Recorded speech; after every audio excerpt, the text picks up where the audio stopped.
Class 6 को यो सबैभन्दा पहिलो च्याप्टर हो ल। कविताको शीर्षक छ म कस्तो हुँ र कवि हुनुहुन्छ लेखनाथ पौड्यालज्यू।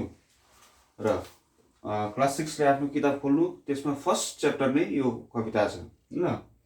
अब हेर, कविले के भन्नु खोज्नु भएको छ यहाँ शीर्षकमै छ, म कस्तो हुँ। अब कविले भन्नु खोज्नु हुँदैछ कि मानिस जब जिन्दगी पृथ्वी लोकमा आउँछ, मानिस पृथ्वी लोकमा आइसकेपछि मानिसहरूको आचरण व्यवहारहरू बेग्ला बेग्लै हुन्छन् होइन। र त्यो भएकोले गर्दाखेरि चाहिँ अनि कविले राम्रो बाटोतिर नहिँडेको देख्दाखेरि चाहिँ मानिसहरूलाई चाहिँ भन्न खोज्नु हुँदैछ कि कविले कि तिमीहरू मान्छे हौ, राम्रो बाटोमा हिँड्नुपर्छ, सत्यवादी हुनुपर्छ भनेर चाहिँ कविले भन्नु खोज्नु हुँदैछ। र त्यस्तै यो कविता छ हेर न। बनु सत्यवादी पढौँ नित्य विद्या। कस्तो हुनुपर्छ अरे? सत्यवादी हुनुपर्छ। बन्नु भनेको चाहिँ हामी बनिनुपर्छ। कस्तो के बनिनुपर्छ? सत्यवादी बनिनुपर्छ। अहिले सत्यवादी छैन र कविले आह्वान गर्नु हुँदैछ कि सबै विद्यार्थीहरूलाई, मानिसहरूलाई के हुनुपर्छ? सत्यवादी हुनुपर्छ। बनु सत्यवादी पढौँ नित्य विद्या। हामी चाहिँ सत्यवादी भएर सधैँभरि हामी चाहिँ के गर्नुपर्छ? विद्यालाई अर्जन गर्नुपर्छ, विद्या पढ्नुपर्छ। विद्या अर्जन गरेपछि चाहिँ के हुन्छ? हाम्रोमा ज्ञान बढ्छ भनेर कविले पहिलो लाइनमा भन्नुहुँदैछ। अनि यो विद्या अर्जन गरिसकेपछि के हुन्छ त भन्दाखेरि चाहिँ हटाउँ सबै चित्तदेखि अविदा। हाम्रो चाहिँ मनमा भएको जुन चाहिँ अविदाहरू छ, अविदा भनेको चाहिँ मूर्ख, ईर्ष्या, घृणा, यस्ता चिजहरू चाहिँ हाम्रो चाहिँ यो अविदाको कारणले गर्दाखेरि चाहिँ सृष्टि भएको गुणहरू हो हामीभित्र भएको। र त्यो चाहिँ के हुन्छ? त्यो चाहिँ अविदाभित्र पर्छ।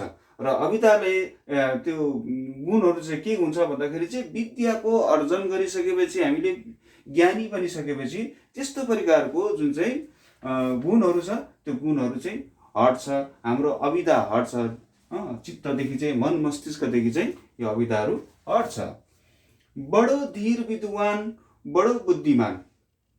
अब बडो धीर विद्वान, धीर भनेको चाहिँ एकदमै कष्टपूर्ण जीवनलाई पनि यापन गरेर हो, आफ्नो जति नै ठुलो जे आपद विपदहरू आए पनि, कष्टहरू आए पनि त्यो कष्टहरूलाई चाहिँ एकदमै सजिलोसँगले हटाएर चाहिँ एकदमै ठुलो विद्वान बनिने एउटा चेष्टा हुनुपर्छ। र बडो विद्वान पनि हुनुपर्छ, ठुलो विद्वान हुनुपर्छ। बडो धीर विद्वान बडो बुद्धिमान हुनुपर्छ। फलानु छ भने चलाउँ बयान। र त्यो व्यक्ति चाहिँ, हामीहरू चाहिँ के छ भन्दाखेरि चाहिँ अहिले विद्वान छैनौँ, बुद्धिमान छैनौँ। अनि त्यही भनेर चाहिँ कविले भन्नुहुँदैछ हाम्रोमा अविदा हटाएर विद्या मन मस्तिष्कमा, चित्तमा विद्या ल्याएर चाहिँ के हुन्छ? चित्तबाट चाहिँ अविदा हट्छ। अविदा हटेपछि हामी के हुन्छौँ? विद्वान हुन्छौँ, बुद्धिमान हुन्छौँ। र त्यो गर्दाखेरि चाहिँ के हुन्छ? फलानु चाहिँ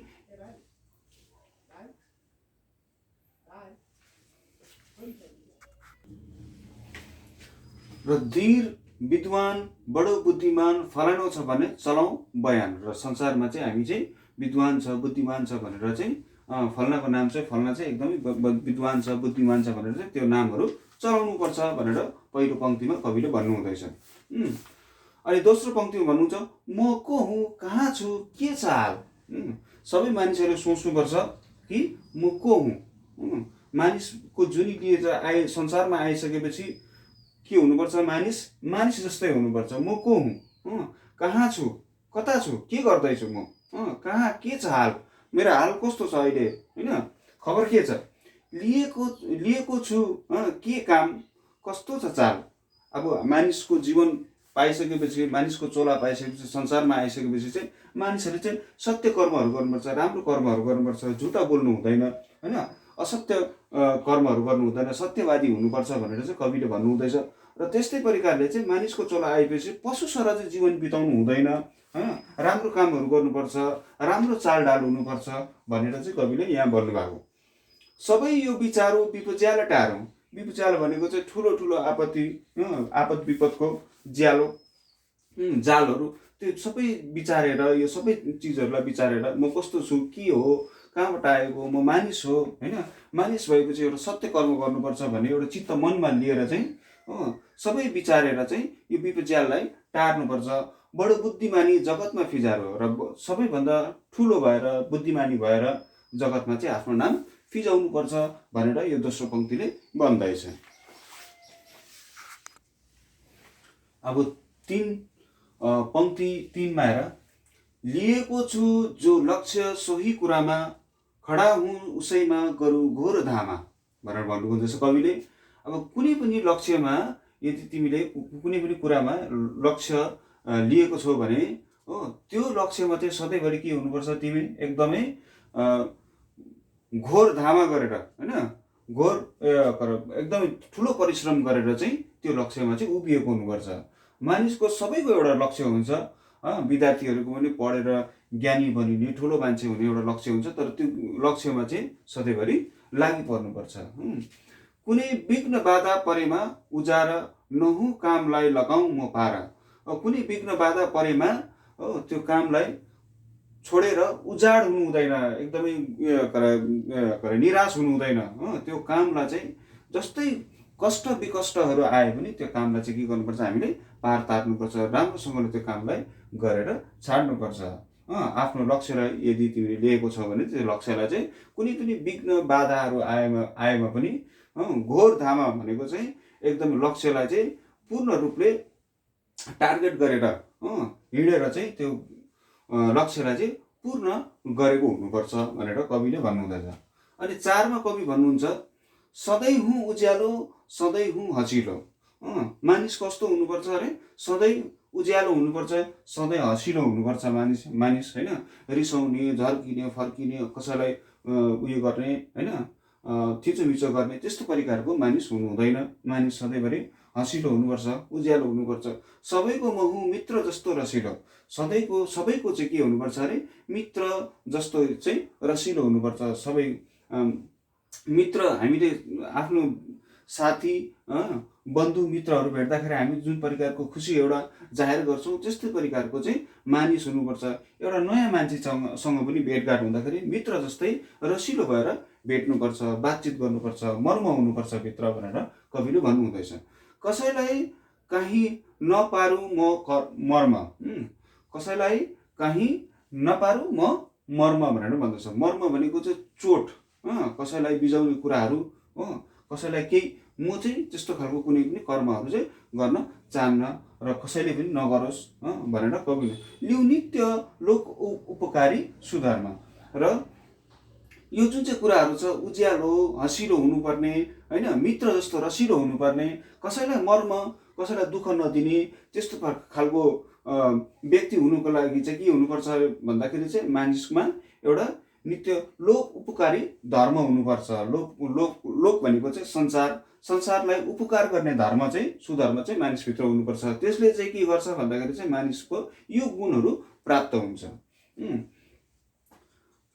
अब 5 मा भन्नुहुन्छ, यता भिक्षुदेखि उता भूपसम्म।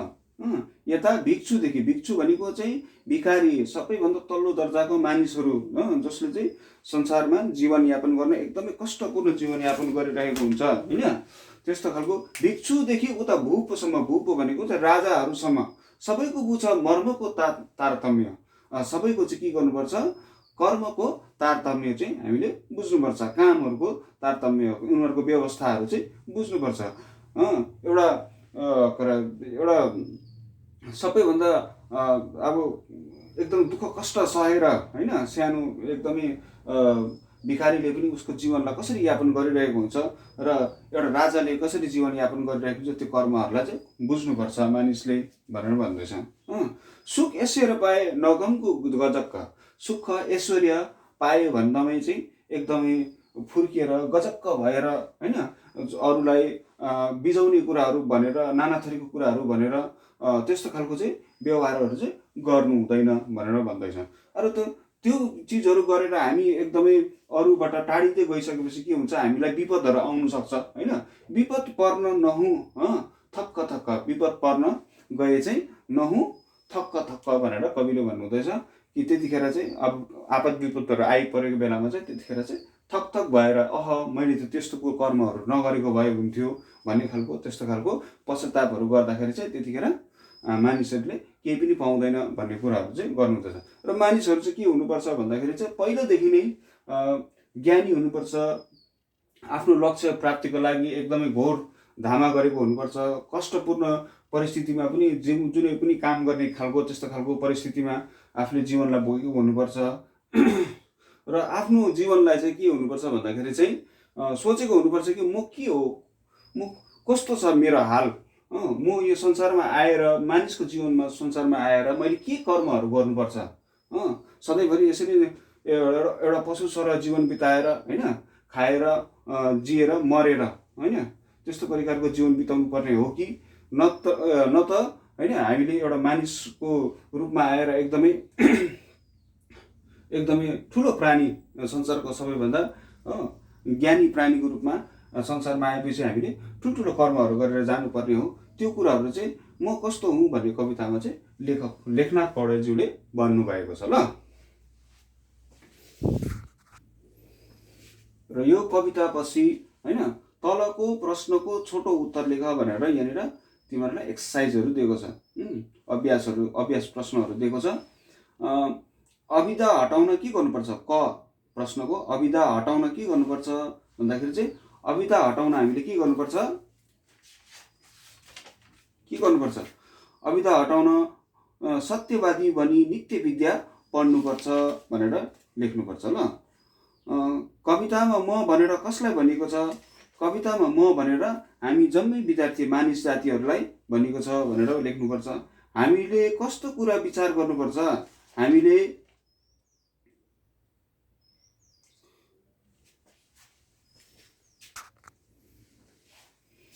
कस्तो कुरा विचार गर्नुपर्छ, म को हुँ, कहाँ छु, के छ हाल, लिएको छु के काम, कस्तो छ चाल भन्ने कुराहरू चाहिँ विचार गर्नुपर्छ भनेर लेख्दा हुन्छ।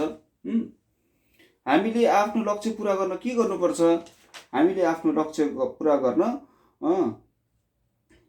लक्ष्य सोही कुरामा लक्ष्य पुरा गर्न घोर धामा गर्नुपर्छ भनेर लेख्नुपर्छ ल। हामीले कसको कर्मको खेल बुझ्नुपर्छ, हामीले भूपदेखि उता भिक्षुदेखि उता भूपसम्मको कर्मको खेलहरू बुझ्नुपर्छ भनेर लेख्नु।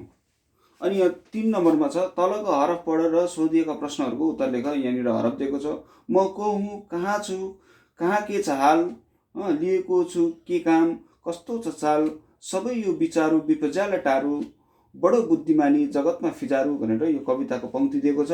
यो कविताको पंक्तिको आधारमा तिमीहरूलाई यहाँनिर प्रश्न उत्तर पनि दिएको छ, यो प्रश्न उत्तर बनाउनुपर्छ। यो हरफ कुन कविताबाट लिएको हो, यो माथिको कविता कुन पाठबाट लिएको हो, यो हरफ लेख्नुपर्छ। म कस्तो हुँ कविता पाठबाट लिएको हो, यसका कवि को हुन्, यसका कवि लेखनाथ पौड्याल हुन् भनेर लेख्नुपर्छ। म भन्दा कसलाई बुझाउँछ, म भन्दा पृथ्वीको हामी जम्मै मानव जातिलाई बुझाउँछ भनेर लेख्नु। कविले जगतमा के फिजारू भन्दैछन्, के फिजाउनु भनेर भन्दैछन्,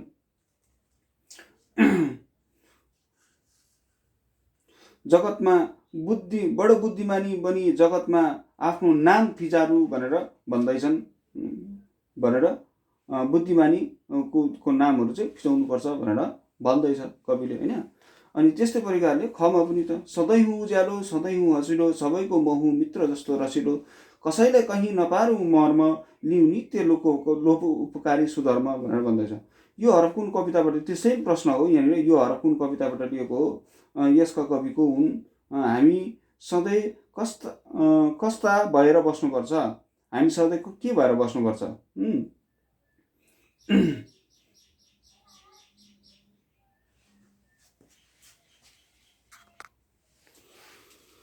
हामी सधैँ के भएर बस्नुपर्छ, सधैँ हुँ उज्यालो र हँसिलो भएर बस्नु, हामी सधैँ उज्यालो र हँसिलो भएर बस्नुपर्छ भनेर लेख्नुपर्छ। लोप उपकारी धर्म भनेको के हो, लोप उपकारी धर्म भनेको सुधर्म भनेको चाहिँ लोकलाई उपकार गर्ने धर्म, मानिसलाई उपकार गर्ने कर्महरूलाई चाहिँ लोप उपकारी धर्म भनेर भन्छ भनेर लेख्नुपर्छ ल। अनि यो एक्सर्साइजहरू छ, यो एक्सर्साइजहरू बिस्तारै बनाउनु।